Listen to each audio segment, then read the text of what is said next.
I live in a pretty rural area. It's not completely isolated, but the nearest town is about a 20-minute drive, and I work in a city about an hour away.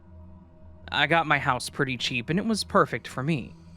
The city is still growing and developing, so I thought it would be a good place for my first home. I didn't need much anyways, as I was typically a homebody, so it worked out for me. What I'm about to share is something that I still can't make sense of on one of those late night drives home after work. I had stayed a lot later than I had planned. I was working overtime to catch up on some numbers and got stopped talking to a coworker that was there doing the same thing. I finally left around 11 p.m. The route is mostly highway, but the last 30 to 40 minutes are on a state road. 2 lanes, long stretches of driving with very few streetlights and a lot of open fields, farms, and woods. During the day and even during the sunrise and set, it's pretty peaceful to drive through. But when you're in a rush or exhausted, it can be a long, boring drive. Luckily, I had a late night energy drink, so I was pretty awake, just physically drained. I had music going and the windows cracked to keep me focused. This was a few years ago, and back in mid-autumn, so it was a bit chilly at the time. That is when I first spotted the figures. Going along my normal drive, I saw something on the right side of the road. Maybe about 100 feet ahead of me, near the edge of a tree line that bordered a large, empty field. At first, I just registered it as something out of the ordinary, a momentary blip on my path home. You get used to seeing deer, coyotes, the occasional fox, maybe even some farm equipment, but the closer I got, the more I realized it wasn't any of those. It looked like a person standing there, perfectly still. My immediate thought was something like, what an odd place for someone to be standing at nearly midnight. But then I thought maybe it was a farmer that was scaring something off his land, or maybe just looking at something. So I slowed down a bit, squinting, trying to get a better look. As I got closer, my opinions began to change, because it was way taller than any person I knew. It was also incredibly thin, like unnaturally so. It was just silhouetted against the slightly lighter sky above the trees, but it looked like it was wearing dark clothing that just blended into its shape. The shirt, or whatever it was, must have been tight or form-fitting because I could tell that it was wearing something, but I could still make out just how skinny it was. Other than that, there were no distinctive features. Just a tall, skinny, dark shape. And it didn't move at all. There was no sway in the slight breeze, it didn't adjust, nothing. It just stood there. Because of its immense ability to not move, I figured maybe it was some weird modern art sculpture on someone's property, and maybe the owner didn't like it and ditched it on the road. Or maybe it was one of those realistic and creepy scarecrows that I've seen some farms put up around Halloween, and they just never took it down. Either way, I just shrugged, made a face, and sped back up, driving past it. I mean, I may have felt awake, but maybe I was more tired than I thought I was. I drove for another few miles, the figure long gone and out of view behind me, but that experience had left me slightly jolted, and I was a bit more awake. But then I saw another one. This one was closer, maybe only 70 feet off the road, still in a field, but closer to my side. Again, it stood perfectly still, but had the same impossible height and thinness, the same dark, indistinct form. That's when my heart rate picked up a bit. There were 2 of these creepy figures or scarecrows in different fields, miles apart. I slowed down again, feeling that sense of unease. I drove past this one a little slower than the first. As I got closer, it remained utterly motionless, just a dark and spindly figure standing there facing perpendicular to the road, looking into the field. I still couldn't make out any facial features and details, and it was still just a silhouette, but everything around me felt heavy. It's still hard to explain, but it was just there with this intense stillness that felt wrong. Again, after staring it down for a few seconds, I passed it by quickly, as if it was going to follow me. I seriously felt crazy at that moment. I looked this thing up and down, and there was not a single movement from it. But I kept anticipating some stupid horror movie trope where it would turn around and scream or something. But regardless, what even were those things? I take this road almost daily, and I had never seen them before. I was probably another 5 to 6 minutes down the road when I saw a third one. That one was the worst. It was right on the edge of the pavement, like just a few feet from the white line. I stopped pretty hard. At first, I was thinking it was walking into the road from the looks of it, until I got closer and came to a complete stop. It was maybe 10 feet from the road. It was facing away from the road, looking into the field just like the last one, but this one looked much taller. Closer to 7 or 8 feet. And being as close as I was, calling it skinny was an understatement. It just looked like a dark line against the slightly gray field beyond its limbs. I had to have been sitting there in my car on the road for a few minutes. I'm both glad and disappointed that no one else ever drove up behind me. I would have had to have kept moving, but I also wish someone else would have to see if they were seeing the same thing I was. I was just far enough away that my headlights were right on this thing's back. I could see the texture of whatever it was wearing, and it looked like it would have been incredibly uncomfortable. It looked rough, like burlap or something similar. But like I said, it looked stretched over what I assume were incredibly thin limbs. And I know that my description partially sounds like it would be some kind of scarecrow in a T position, but that's not even how it was standing. The posture was just wrong. Its shoulders seemed too high, and the back of its head and neck seemed elongated and slightly bent forward, almost as if its head was too heavy for its neck. It wasn't rigid like a pole either. There was a hint of curvature, but it was completely and utterly motionless. Every instinct was going crazy in my body, telling me the obvious answer to this situation was to leave, keep the doors locked, and get home. But I was still morbidly curious as to just what the hell I was looking at. So, I continued to sit there for who knows how long, still refusing to believe that this thing wasn't alive. I flashed my brights at it and honked my horn. Not a budge or jump. It didn't twitch. Didn't shift its weight. Nothing. Still a bit freaked out, but not having anything else to do, I put the car back in drive and slowly crept past it. I kept my eyes on it as my car's bumper pulled even with it, and I started to crane my neck to try and see its side, maybe its head better, or even if it had a face. But as I did, as the side of my car was directly beside this thing, I felt something. This is the part that I try to explain, and I feel crazy. It wasn't a sound that I heard with my ears exactly. It was more like a pressure inside of my head, or a brief, sharp burst of static right in my skull. It was like that muffled thwump sound you hear when you hit your head on something, but it felt invasive and unpleasant.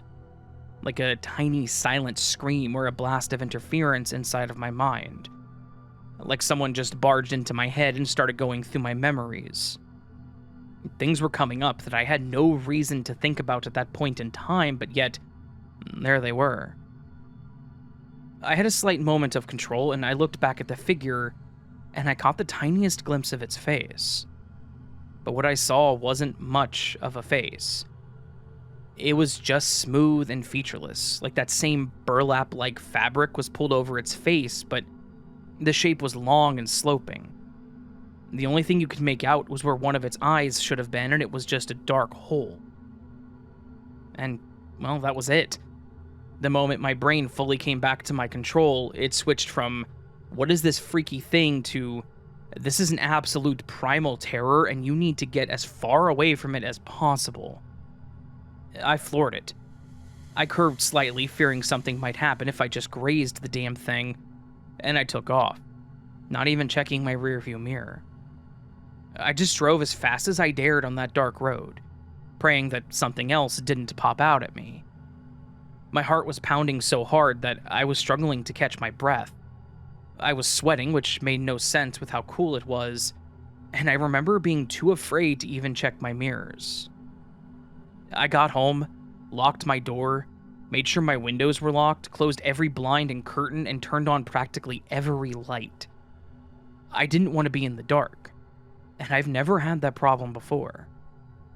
No one was in my house, but I felt like someone was around, like someone was watching or listening. I felt so paranoid and crazy, and I hated it. I couldn't sleep, so I stayed in my living room playing something on my Xbox for most of the night. I finally started feeling tired and was forgetting about the figures around 4 in the morning, and thankfully I didn't work the next day. However, I was supposed to meet up with my mom for lunch, so I pulled myself off the couch, made myself presentable, and took that same path out there. The only thing that comforted me was that it was daytime. I drove that same route, nervously looking around for those figures again, but they were nowhere to be found. I took that entire road to get back on the main highway, and I didn't see a single one. It had been about 12 hours since I was on the road the previous night. Where could they have gone? When I met up with my mom, I told her about the figures without mentioning the creeping feeling in my head, and she found it very strange too, and had no suggestions on what they could have been either. After that, I never saw them again. I worked the same shift and was a nervous wreck the next night that I drove home, but they were gone. And as of today, I still have not seen them again. But this feeling that they seem to emanate and that awful feeling in my head will never go away. While they looked like they were just some weird statue or something, I can't help but wonder if they were living things. And if so, what the hell could they have been? Worse yet, what was their purpose that night? I just don't like the idea of thinking that they may still be out there somewhere.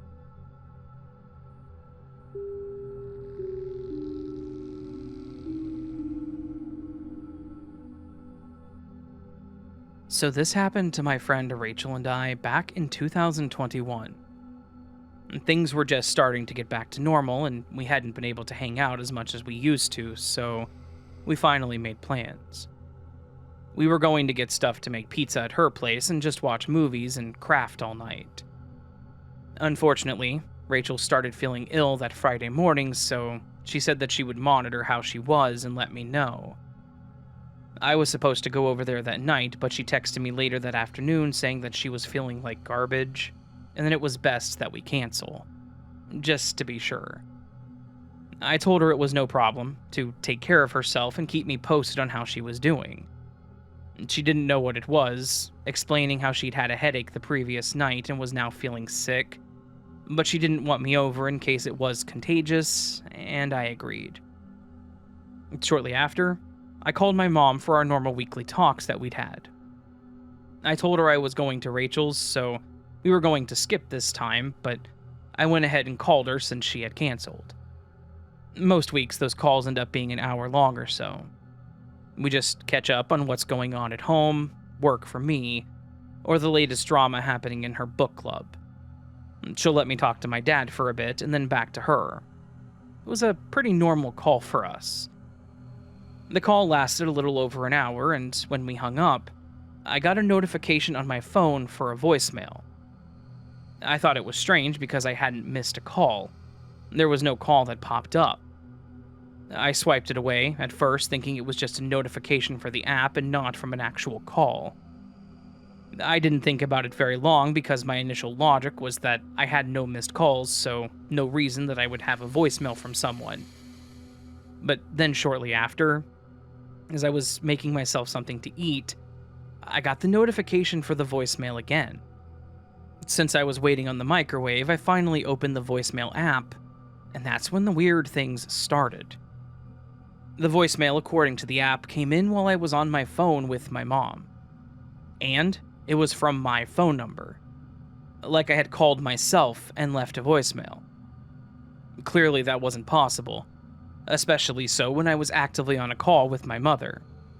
I looked over the number carefully, just to make sure that I wasn't filling things in, like a number off or two numbers being transposed, but it was my exact number. I stared at it trying to process how that was possible. I know how numbers can be spoofed and whatnot, but what would be the point of calling the person with the number that you're spoofing? It didn't make sense to me. Curiosity got the best of me, so I listened to the voicemail anyway to see what it could possibly have been. First, the audio quality was not the best. It was weirdly muffled, like the person was calling from inside a closet or under a blanket. So I started thinking that it was a pocket dial. There was some rustling, heavy breathing, and then I heard a familiar voice. Feeling absolute garbage. I knew that voice from anywhere. It was Rachel. When she wasn't feeling good, she liked to say that a lot too. And her text message that she had sent me earlier that day was that she was feeling like absolute garbage. Yet here I was listening to a voicemail with her voice about feeling like absolute garbage from my phone number. How was that even possible? The only difference was that the voice sounded a little more desperate than her text conveyed. It was like she was struggling to speak in the call, and I only heard pieces of it between the muffled sounds. Whereas the text was very Rachel. Girl, I'm feeling like absolute garbage. I played it a few more times, and it only made me more confident in determining that it was Rachel. I went to my call log, and there were no missed calls before, during, or after the call with my mom, and certainly not from my own number, nor Rachel's. It was definitely bizarre, but I just chalked it up to some kind of weird technical glitch. Maybe somehow Rachel's text was converted to a call or an audio file. Maybe it was some kind of feature I didn't know about. I'm not a complete computer genius, so it was possible in my mind. Whatever it was, I just decided not to overthink it and went about my evening. Around 10 p.m., I found myself scrolling through my phone and that voicemail caught my attention. So I went and listened to it again. This time I noticed some things that I had missed before. Like in the background, there was a faint beeping sound and it was in the same pattern. Then I noticed what sounded like breathing. There was the shuffling that I had heard, but I'm pretty sure that part of it was hard breathing. It still didn't seem real, but I thought that it wouldn't hurt to check in on her. So I texted her, as we did for most of our conversations, and brought up the weird voicemail that I got, saying how it was weird. Then I asked her how she was feeling and even offered to pick her up something that she needed. I didn't get a response from her, but it also wasn't a complete surprise, since she was sick and it was going on 11 p.m. I assumed that she was probably asleep, and that made me feel better. Maybe she could at least sleep through it. So I went to bed and told myself to check in with her the next morning. Saturday morning, I woke up around 6 a.m., and when I checked my phone, she had not responded to me yet. I didn't think it was weird, thinking maybe she took something and was still out. So I sent her another text that morning saying, "Hope you're feeling better," and to let me know if she needed anything, and then I took a shower. After I got dressed and started making myself some coffee, I checked my phone again, and still, nothing from her. I started to get concerned, because if she had gotten any worse, would she even be cognizant enough to get her phone and respond? Or even, was she not near her phone? I tried calling just to be sure. I felt bad as it rang, not wanting to wake her if that was the case, but not only did she not answer, it went straight to voicemail, like her phone was powered off. That was definitely unusual for her. She used her phone for her work, so she never let it die. and I could think of no other reason her phone would have been off. The problem is, I didn't know who else to call. I lived about an hour away, and I was hoping to find someone that was closer to her that could get there before I could. Her only sibling lived in another state. She was estranged from her mother, and her father was older and wheelchair-bound, so it's not like he could run over there real quick to check on her. I didn't know any of her neighbors, and especially didn't have their numbers. The only way I had to contact her by was through her boyfriend. The only problem with that is that they'd been only dating for less than a year at the time, and I certainly didn't know him well enough to have his phone number.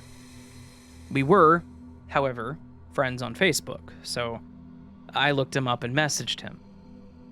I'd asked him if he had heard from her because she wasn't responding to me, and how she had been feeling sick the day prior. He actually responded pretty quickly, saying he had last heard from her the previous night as well, and that he was also just getting a voicemail. He said that he was heading over there to check on her then, and I was so relieved. I gave him my number and asked him to have her call or text me, or at least keep me posted on what was happening, and he agreed. An hour passed, and I still had not heard from either of them. Since we swapped numbers, I texted her boyfriend and asked if everything was alright, and he didn't respond. Now, I was really getting worried.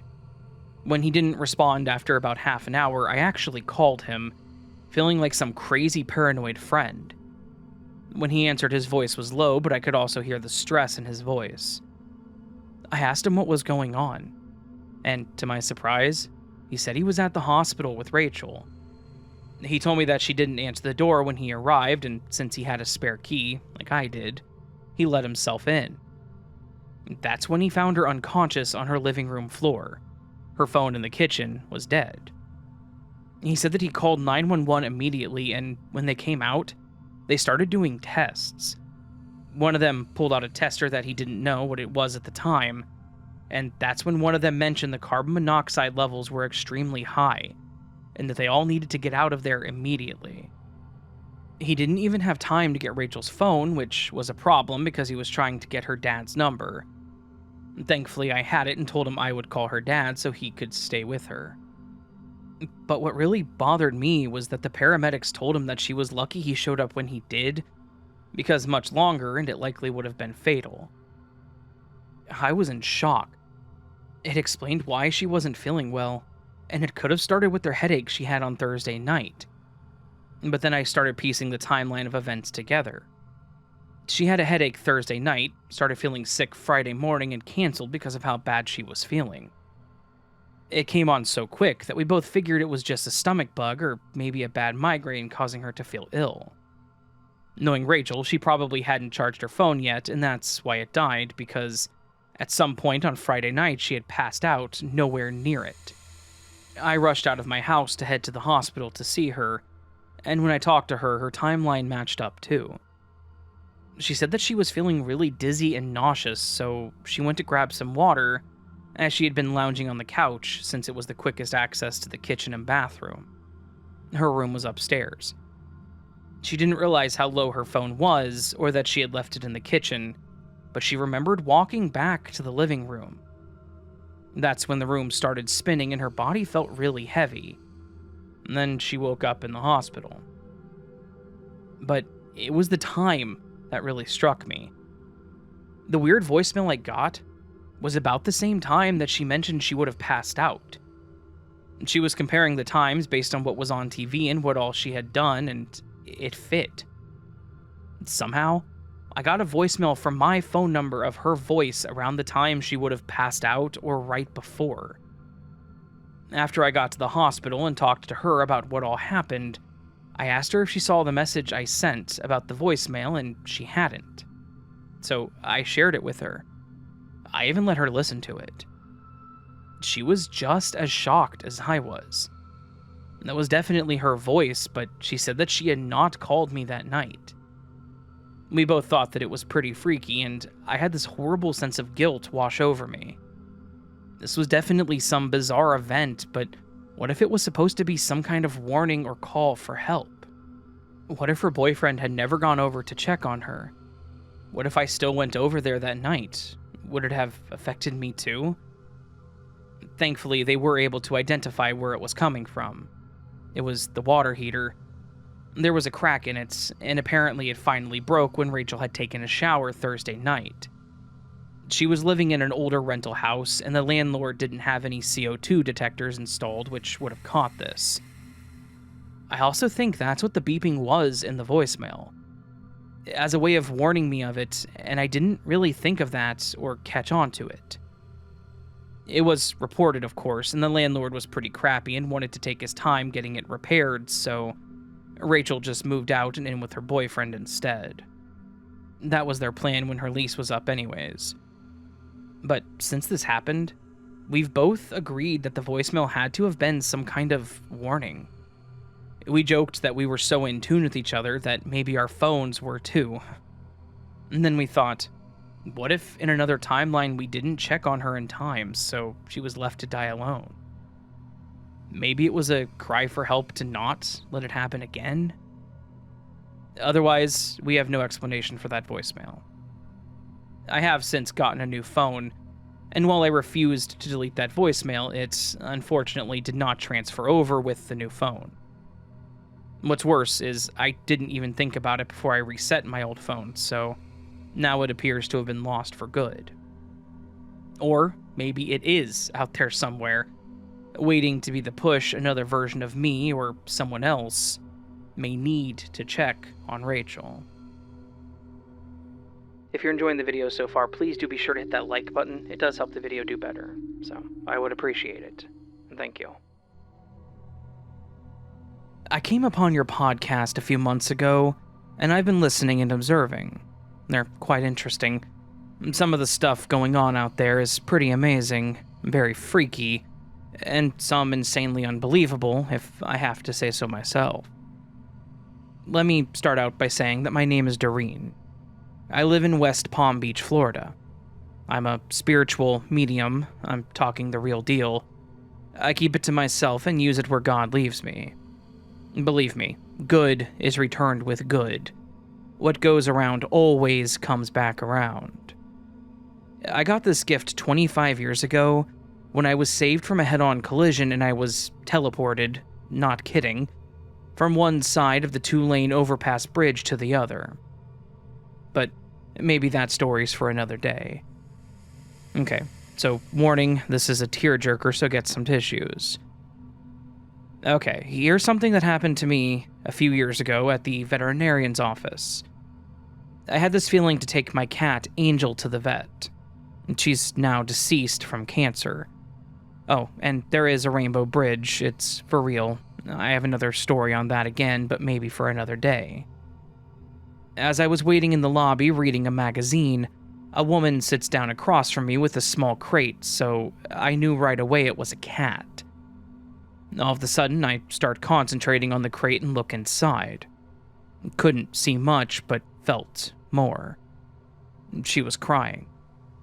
I believe that the universe puts us where we are needed the most, so I said excuse me and I asked her if I could look into the carrier. She said yes. Almost immediately, I welled up with emotions and started crying. That happens to me a lot when there are cases of extreme emotion. I heard the cat say, telepathically, the same way I do readings of people that have passed on. Yes, I can communicate with animals. You can either believe me or don't believe. I don't need anyone to judge me, and I don't need negative comments in this poor man's feed. Just go with it. Thank you for that. Okay, to continue. I heard the cat say, "Tell Mommy I'm in a lot of pain. I'm ready to go. Let me go. You gave me a good life, thank you, and I love you." Now, you have to understand that not everyone is 100% open to this. She stopped crying and she was listening to me. How I said that we have to hang on to the good memories, and that we did the best we could and gave them the beautiful life. And those are the memories that we have to hang on to. And that we must believe it's not goodbye, it's till we meet again. That it's not death, it's a transition. And that they are at the Rainbow Bridge. He'll come visit you in spirit, and you have to believe that. She told me how he was a stray 17 years ago, and that she took him in and he had a pampered life. I said, well, there you go, he knows that. And that nothing can live forever, and death is a fact of life. We sat for a few more minutes in silence. I was concentrating on the crate, and then I heard her cat say, I see Tim. I see Timmy. I'm like, who's Tim or Timmy? And her mouth dropped open. She said, I used to have a cat named Timmy, but he died 5 years ago. I said, there you go. Timmy has come to take him to the Rainbow Bridge. You must believe that you will see him again. At this point, she was still crying, but seemed a little comforted for what it's worth. They ended up putting the cat to sleep an hour later. I saw her carry it out in a box. It still hurts, and yes, we do miss them, but at least we have something to look forward to at the end of our days. I hope this makes it to your podcast, and whoever hears it, when they hear it, is meant to hear it. And we must always believe in our hearts. There are things that we cannot explain, but it's for real. Listen to your heart always. I'm sorry that I didn't exactly start this off like everybody else does. The truth is, there are a lot of people out there who don't believe in this. They think it's the devil and blah blah blah, and then they do the Bible thing and I want to jump them, but I don't look good in an orange jumpsuit. Anyway, it is what it is, and I believe it's for good. I help people, give them hope and inspiration that there's something after this flesh life that we live, and the people that don't believe, well, they're on their own. I tell them that one day they will find out for themselves. Thank you for all the hard work you do, because these are fascinating, and it makes life on this planet a little bit easier. And I love the way that you say, thank you. Well, thank you. Sincerely, Doreen.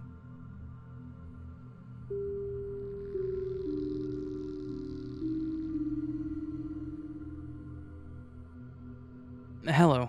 I'm new around here, but I wanted to share my story of what happened to me back in 2017.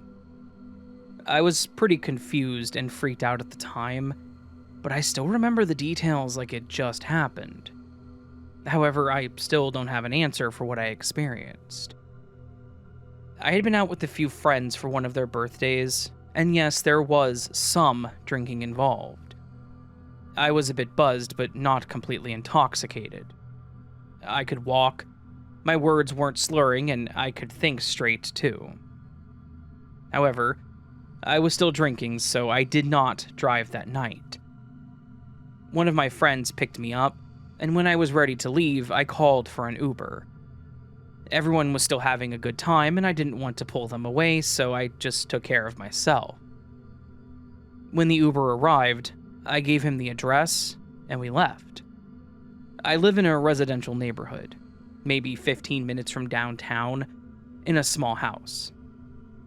It's a pretty quiet area, with mostly older homes and older people living in them. I've never had any problems with any of them either. I've been living there for about 3 years at the time of this event, so I would like to think that I knew everyone pretty well. The Uber dropped me off in front of my house, and as I was walking to the door, he drove away. It was pretty late, probably midnight or 1, so it was pretty dark outside. I had my porch light on, knowing that I would be out late, and I could make out the familiar silhouette of my little gray house in the awning. Once at the door, I grabbed my keys from the purse and put them in the door. That's where things went wrong. The key wouldn't fit. I thought I was a little intoxicated, so maybe I put it in upside down, so I flipped the key and tried again. Same issue. So we treat it like a USB cable, and I flipped it over again with the same results. Okay, so maybe I just grabbed the wrong key. So I tried my other keys. I only had 4. One was a Chevy car key, so it clearly wasn't that one. The other one was the key to my garage and my sister's house key. I knew what they all were, but I tried them anyway, and none of them worked on my door. How the hell was that even possible? I stared at the door for a moment, then walked down the stairs to look at the number. It was my house number. I felt silly checking it, because of course I recognized my own house. Not to mention, I gave the Uber the address and watched him plug it into the GPS. But not knowing what else to do, I went and tried my keys again, and same result. I felt stupid, and I was getting frustrated. I was just ready to go crash on my bed with my dog. Why was I not able to get into my own house? My car was even in the driveway. So I walked around to the back door to try it, as it used the same key, and of course, it didn't work either. I took a step back and looked over the door, trying to think about what to do next, when I looked over the small porch. That was the first time something didn't seem right. There was an outdoor rocking chair on the porch, something I didn't own. I looked around and saw a small decorative sign that I also did not have. I looked over the backyard and saw raised garden beds, and I felt so confused. None of this was my yard, but this was certainly my house. I walked back to the front and looked at the numbers again. Still showed the same number. I was confused and a little scared, to be honest. I know that I was a little drunk, but none of this was making sense. It's not like I walked to the wrong house. I was taken here by someone else that was using GPS directions, so how could this not be my home? I pulled out my phone, ready to call a friend to make sure I wasn't going crazy, when I heard a door unlocking. The door to my house. And even though it was my house, I felt the need to hide and not look like I was a burglar. I quickly ran to the street and started walking down the sidewalk, holding my phone to my ear, trying to look like I was just on a walk. I glimpsed over and saw an older man answering the door in a robe. He watched me walk by and then closed the door. I continued to walk, not knowing what to do at that point. I couldn't get into my own home, and it also appeared that someone else was in my house, and I didn't know who they were. I kept walking down the street, and I called my friend who was at the party. I explained to them vaguely what was happening, saying that I was having troubles with my keys and asked if they could come by to help. This was the friend that had picked me up and was the designated driver that night, so I was confident that they would know where to go, and they would also be sober and clear-headed. They said no problem, and I told them that I would meet them at their car. After we hung up, I finished walking to the end of the street, looked at the street signs, and was comforted that I was on the right street, at least. I kept walking, though, around the corner, hoping to just do a walk around this little block to calm me down. I let myself point out other familiar things that let me know that I wasn't crazy. I recognized the house in the corner with the rounded fence posts. I saw the house with all the bird feeders, and the one with all the kids' toys in the front. I knew this block. I walked up that block, turned left, and headed back down my street. As I passed the large trees, I could see a car parked in front of what I thought was my house. I sped up my pace and got to the car where my friend Parker got out. I explained to him that I was having troubles with my key, and he walked up to the porch with me. I'm sure that I probably looked suspicious as hell as I looked around. I tried my key again, and in it went. What the hell just happened? I hesitated to walk in, so Parker offered to go first, and I let him. I then followed and was greeted by my little beagle, Duke. I asked him if he could check the rooms, and he obliged. I remember standing by the front door with Duke, turning on the lights, and the place looked exactly as I had remembered it. It was my home. He checked my 2 rooms, the bathroom, kitchen, and even the basement, and no one was there, and nothing was out of the ordinary. I even went out back and checked my garage, and my Chevy was there too, just as I thought it had been. I clearly wasn't thinking straight and was more so concerned that there was a man in my house. After we went back inside, Parker sat me down and asked me what was going on. That's when I explained everything to him. How the keys wouldn't work on either door, about the chair in the back and the raised gardens. I even mentioned the old man that walked out of my house. I remember him looking at me, trying to make sense of it because, much like me, I was thinking I must have just been mistaken, right? I literally checked the house number 3 times, walked around the block, and ended right back where I started with my friend in front of the house. Yet I certainly couldn't get in the first time, and now I was sitting on my couch. We even left, took his car around the same block that I walked to see if I was mistaken. Maybe I was a house or 2 off, and I never realized how similar they looked, but we came back empty-handed and completely confused. All the houses were small, like mine, but mine was the only one that was light gray with white shutters. In fact, my house was the only one with shutters at all, as it had been redone and added when I bought it.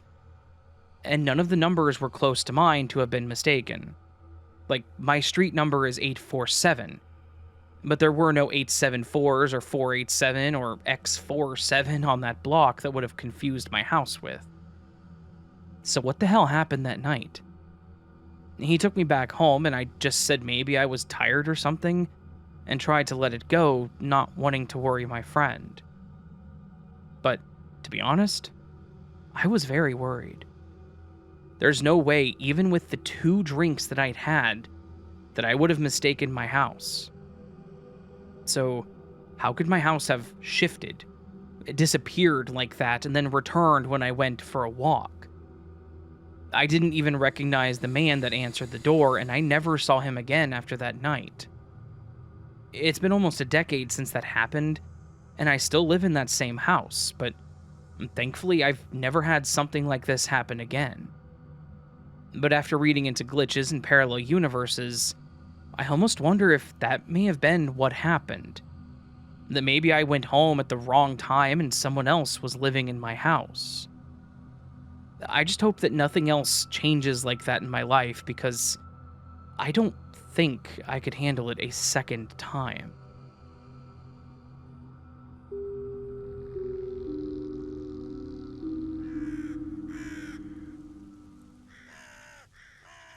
Hey there, friends. That was today's collection of some unexplained stories.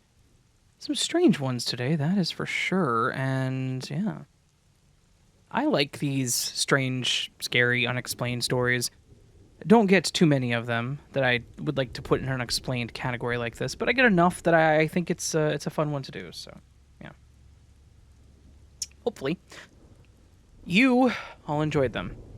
If you did, please do hit that like button on the video. That would be tremendous. I'd appreciate that significantly. Tremendously? Whatever. I'd appreciate it. Anyways, yeah. Like the video. If you're new to the channel and liked what you heard, my brain's all over the place apparently again. If you like the channel and liked what you heard and want more content like this, subscribe. You can also leave me a comment down below with your thoughts on the stories, or on me, or which story freaked you out the most, which one you thought was the best or most interesting. Entirely subjective. You can leave whatever you want to leave. Let's see, what else can you do? Join Patreon, or hit the join button down below the video. 2 separate things. Want to make sure everyone knows that. One of them is Patreon, one's actual YouTube memberships, totally separate things. Join those to support the channel, get early access. You can also go to the website astheravendreams.com, where you can submit your stories, find all my social media platforms, and also find all the platforms where my podcast is. All those are up to you to do, if you so choose. The last thing you can do is just be an amazing person. You're already doing it, so just keep up whatever you're doing. That's all you need to do.